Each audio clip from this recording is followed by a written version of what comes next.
Hagajing lekai Indian Premier League haprenga Sunrisers Hyderabad Persia ke Mumbai Indians.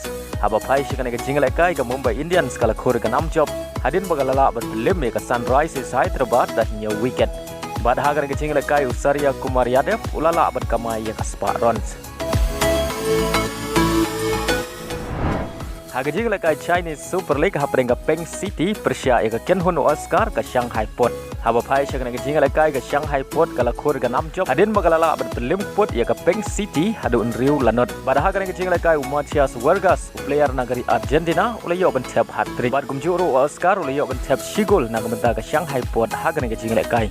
Bad leng bagar ke jing job ke Shanghai Port kala kiusha ke Kerdan ka ba ar hakami ye khain point.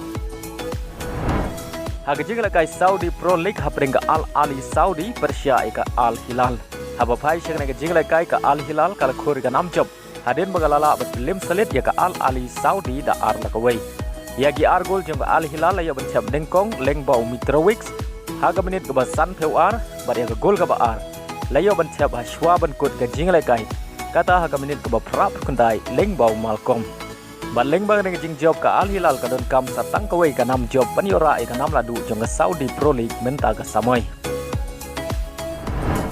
Hagajing lekai Premier League haprenga Crystal Palace Persia ka Manchester United. Haba pai shikane ka jing lekai ka Manchester United kala khur ka 6 rem hadin bagala Shah Pynliem suk hakmat ka Crystal Palace hadu Saul lanot.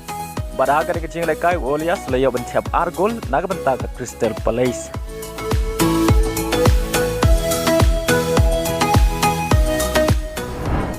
Hagajing lekai Shillong Premier League karang Dajit United kane khun semi final Persia ke Shillong lajong haga nyau tarik bat ka Maulai SC kane khun semi final Persia ke Langsning haga Pratari mentau menai.